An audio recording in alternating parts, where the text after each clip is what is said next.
രാഹുൽ ഈശ്വർ, ഇവിടെ താങ്കൾ ആ സമയത്ത് സമരം ചെയ്ത ആളാണ്, ജയിലിൽ പോയ ആളാണ്, ഒരുപാട് അധിക്ഷേപങ്ങൾ കേട്ട ആളാണ്, ഒരുപാട് കേസുകൾ ഇപ്പോഴും അതിൻ്റെ പേരിൽ താങ്കൾക്കെതിരെ ഉണ്ട് എന്നാണ് എൻ്റെ ധാരണ. അതായത് ഇപ്പോൾ പി രാജീവ് പറയുകയാണ്, എന്താണ് സർക്കാർ വിശ്വാസികൾക്കൊപ്പം ആണല്ലോ, വിശ്വാസികൾക്കൊപ്പം നിൽക്കും എന്ന് പി രാജീവ് പറഞ്ഞു. അതേസമയം അഫിഡവിറ്റ് തിരുത്തുമെന്ന് ചോദിച്ചാൽ കൃത്യ മറുപടിയില്ല. പാർട്ടി സംസ്ഥാന സെക്രട്ടറി എം വി ഗോവിന്ദനോട് ചോദിച്ചാൽ മാറ്റമില്ലാത്തത് മാറ്റത്തിന് മാത്രമാണല്ലോ എന്ന കമ്മ്യൂണിസ്റ്റ് ഉദ്ധരണി അദ്ദേഹം എടുത്തുന്നയിക്കും. CPM സർക്കാരും നേർക്കുനേർ ഞങ്ങളുടെ പഴയ നിലപാടിൽ മാറുന്നു എന്ന് നേർക്കുനേർ പ്രഖ്യാപിക്കാനുള്ള ജാള്യത നമുക്ക് മനസ്സിലാക്കാവുന്നതാണല്ലോ. ആ നീക്കങ്ങളെ സ്വാഗതം ചെയ്യുന്നുണ്ടോ രാഹുൽ ഈശ്വർ? സ്വാമിയെ ശരണമയ്യപ്പ. ശ്രീ ഹാഷ്മി, 3 പോയിന്റുകളാണ് ഇതിൽ ഏറ്റവും പ്രധാനം.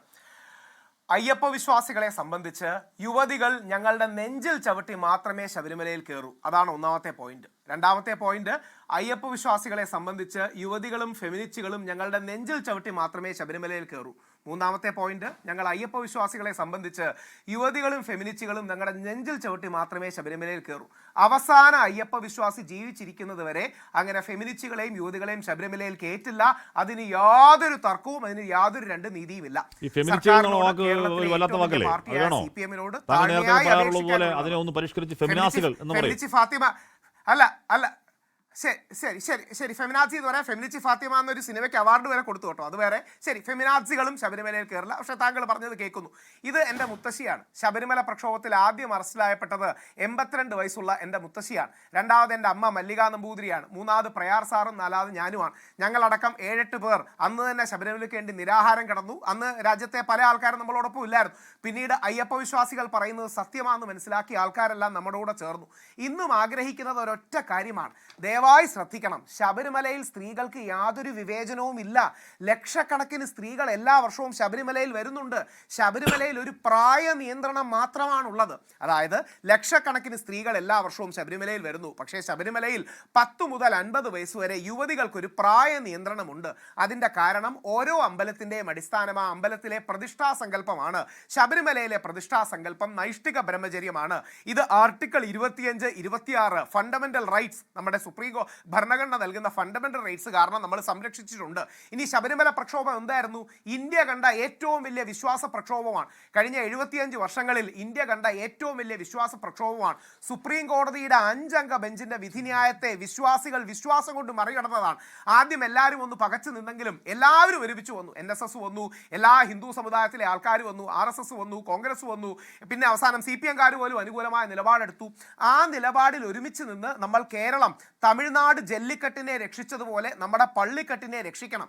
കാരണം ശബരിമലയുടെ ഭാഗത്താണ് ന്യായം, അയ്യപ്പന്റെ ഭാഗത്താണ് ന്യായം. ഇനിയും ശ്രീ ഗോപാലകൃഷ്ണൻജി പറഞ്ഞത് വളരെ പ്രസക്തമായ ഒരു പോയിന്റാണ്. നമ്മുടെ സ്വന്തം അയ്യപ്പൻ, അതായത് നമ്മുടെ കേരളത്തിന്റെ അയ്യപ്പൻ ഹിന്ദുക്കൾക്ക് മാത്രമല്ല, ഹിന്ദു, മുസ്ലിം, ക്രിസ്ത്യൻ, ജെയിൻ, പാഴ്സി അടക്കമുള്ള എല്ലാ വിഭാഗങ്ങൾക്കും ഒരു കവചമായി മാറുകയാണ്. ആർട്ടിക്കിൾ 25ന്റെ സംരക്ഷകനായി മാറുകയാണ് അയ്യപ്പൻ. അതായത് ഇന്ന് നമ്മുടെ കോടതി വ്യവഹാരങ്ങളും ഇന്ത്യയുടെ സ്ഥിതിയും അറിയുന്നവർക്കറിയാം, ശബരിമലയിൽ ഇനി യുവതികൾ കയറാനുള്ള സാധ്യത തുലവും വിരളമാണെന്ന്. ബഹുമാനപ്പെട്ട സുപ്രീം കോടതി തീരുമാനിക്കട്ടെ. ഞങ്ങളുടെ എല്ലാം വേദന കണ്ട് സുപ്രീം കോടതി 5 അംഗ ബെഞ്ചിൽ നിന്ന് വിധിന്യായം അവർ തന്നെ മുകളിലെ ബെഞ്ചിലേക്ക് വിട്ടു. അത് സുപ്രീം കോടതിയുടെ വിശാല മനസ്കത. പക്ഷേ ശബരിമലയിൽ യുവതികൾ കയറാനുള്ള സാധ്യതയില്ല. അപ്പോൾ എന്തു പറ്റുന്നു?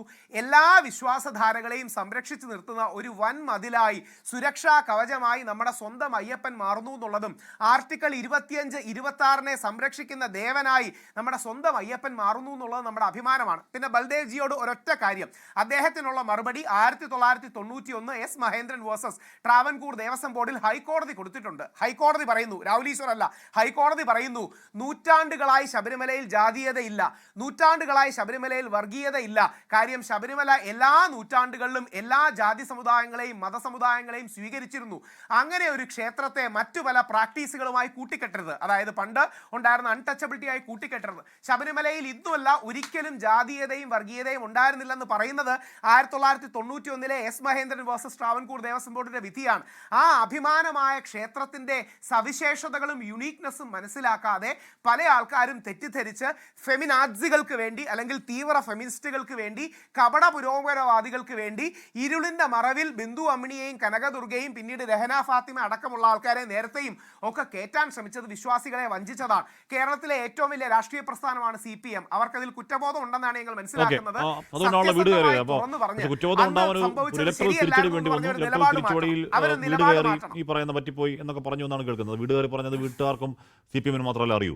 ലോകത്തെവിടെയായാലും ഏത് സമയത്തും 24 വാർത്തകളും ഓഗ്മെന്റഡ് റിയാലിറ്റി പാക്കേജുകളും എക്സ്പ്ലെയിനറുകളും വിശദമായി കാണാൻ ഞങ്ങളുടെ യൂട്യൂബ് ചാനൽ നിങ്ങൾക്ക് സബ്സ്ക്രൈബ് ചെയ്യാം.